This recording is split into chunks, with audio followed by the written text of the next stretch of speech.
In this episode of Doc Talk, I'm going to show you my mic drawer and the microphones I actually use.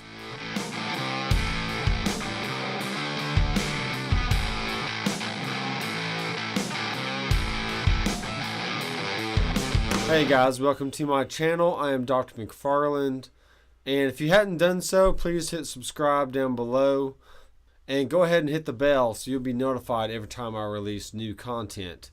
So what we're going to look at here today is my mic drawer. Now I have a lot of different dynamic microphones, some condenser mics, and so let's go ahead and check out a few. Alright, so these two mics right here, these are SM57s, but a guy has modified these and took the transformer out. So what he did to make them distinguishable, he sanded off the outer black finish, so it ends up with a gray finish, which is kind of cool. These do still sound very similar to a stock SM57, but you basically get a little bit more low end, a little smoother mid-range than your stock 57. So if you ever see these out in the market or know somebody who can actually modify these for you, this might be a good option. So these next three microphones here, right here, this is a GLS Audio ES57.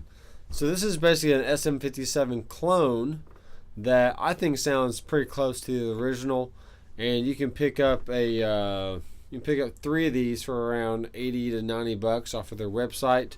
So if you go to GLS Audio, you can see these mics. You can get very cheap XLR cables, other kind of patch cables, snake cables, and other types of microphones. So definitely check those out. I would probably use these along with the Transformalist 57. I use these on guitar cabs, drums, more specifically like a snare drum, like a top and bottom. Maybe do this kind of thing. Maybe like a mic on the snare head on the top and then mic in the snare bottom. So those are good options. Alright, so a few years ago I got a complete drum package as far as microphones, and these are two small diaphragm condenser microphones. These are great for acoustic guitars. They're great for drum overheads. Maybe use them as like an XY pattern or like a space pair. You can do stuff like that. I'm not sure what these cost individually, but the whole drum package was probably $200 or $300. I think for the money, these are really great microphones. Here are three mics these are PG56 models, and you can see that they have a little hook right here. So what you can do, you can clap that onto the edge of a snare or a tom, and you can mic up a drum really easily. But these are just all around good dynamic microphones. You can use this for guitar cabs.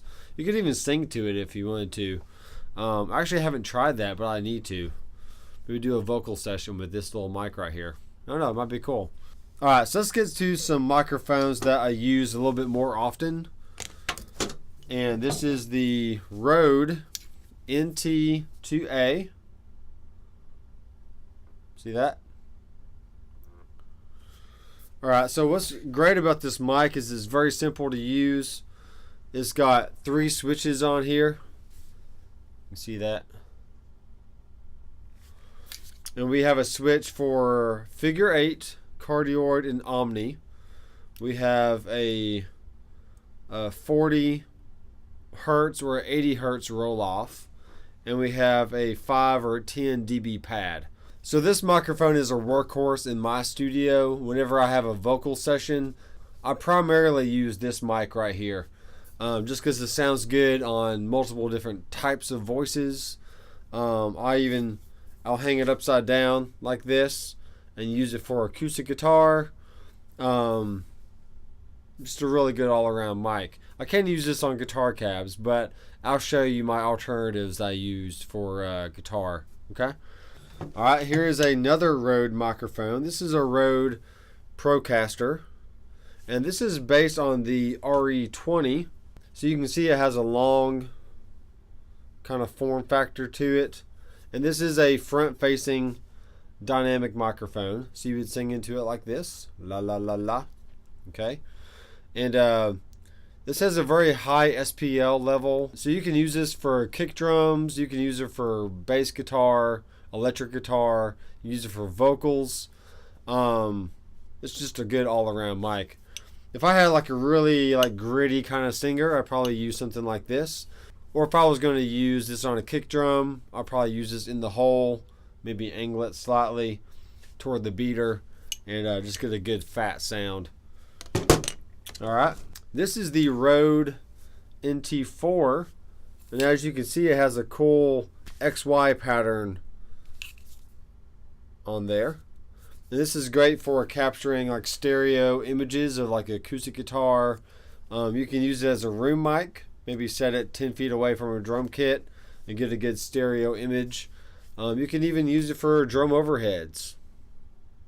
So you can capture the cymbals on both sides and pick up everything evenly. That's what I've used it for in the past. But I primarily use this for acoustic guitar just because it's one microphone. It's got 2 capsules. I don't have to mess with phase issues when recording. So this makes it really easy.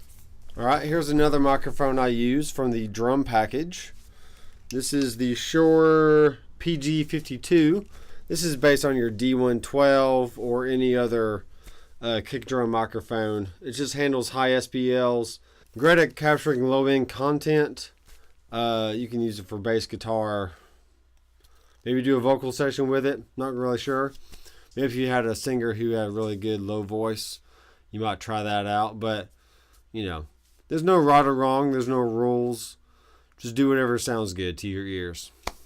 And lastly, the mic that I'm using in this video is the Rode NT3. You can actually unscrew the body and put a 9-volt battery in there. So you can use it for field recording. You can also do the same thing with this.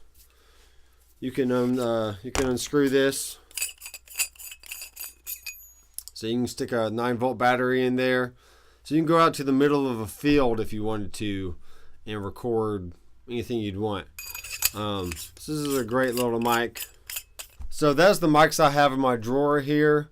But really, to tell you the truth, I only use maybe the NT3. I'll use this NT4 a lot. And I'll use the NT2A. The other microphones don't really get a lot of use because my studio is very much a digital studio. Alright, what that means is my keyboard has a USB output. My MIDI controller over here has a USB output. I use the Headrush pedal board, as you've seen from my plethora of other videos on my channel. And that can just go direct into the audio interface. So really for me, I don't need tons of mics for miking guitar cabs and whatever else, because I mainly just go direct with all my guitar signals. And even for my drums, you can see right back there that I just use a Roland TD1K electronic drum kit. I capture the MIDI inside the computer. Then I replace those sounds with Steven Slate drums. And all the projects I came out with in the last year has been nothing but MIDI drums, Headrush pedal board, and usually this microphone on vocals. And that's about it. So you can see that in your own personal setup, you don't really need tons of microphones if that's all you're doing is, you know, basic tracking. Now, if you did have a band come in that wanted to use a live kit, wanted to use their real amplifiers, you know, it'd probably be good to have a few of these around, or even the stock versions, SM57s. You can throw those on a guitar cab or record drums with it and get excellent sounds. But for me, I like having a digital setup because of the speed at which I'm able to work. It just allows me to really think of an idea, hop in my electronic drum kit, you know, lay down a groove real fast. I can copy and paste that out across the whole song. I can lay down a quick keyboard part. I can grab my Headrush gig board or pedal board, lay down a bass part, lay down a quick guitar track, and I'm pretty much good to go. So this has been a video on my mic collection. And go ahead and leave a comment down below and tell me what mics that you use in your studio, Or if you're just starting out, you're not quite sure what to get, always make sure you have a good condenser mic and make sure you have a good dynamic microphone. And between those two, you can do a lot of damage in the studio. So I am Dr. McFarland, and I will see you in the next video. Keep rocking. Hey guys, thanks for checking out my videos and my YouTube channel. If you want to see a lot more cool content, be sure to head over to drmcfarlandstudios.com.